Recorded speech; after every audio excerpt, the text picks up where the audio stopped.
Est-ce que vous savez quelles sont les pathologies les plus fréquentes dans le monde?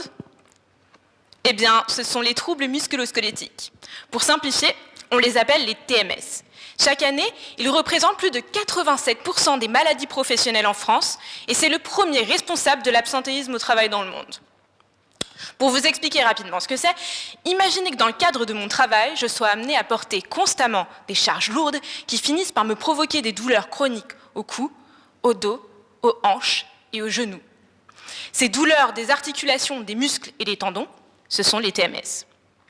Ces pathologies peuvent toucher absolument tout le monde, pas seulement les travailleurs qui portent des charges lourdes, mais aussi les cadres supérieurs qui sont sous pression constante et qui, en plus de cela, sont quotidiennement statiques devant leur ordinateur.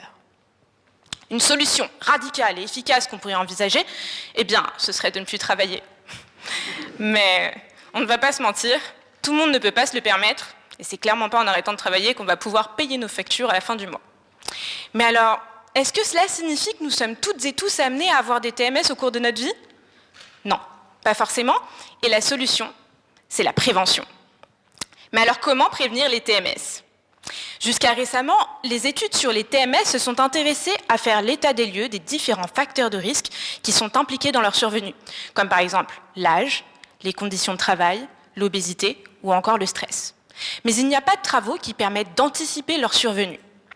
L'objectif de ma thèse est justement de créer un modèle de projection de l'évolution de ces pathologies.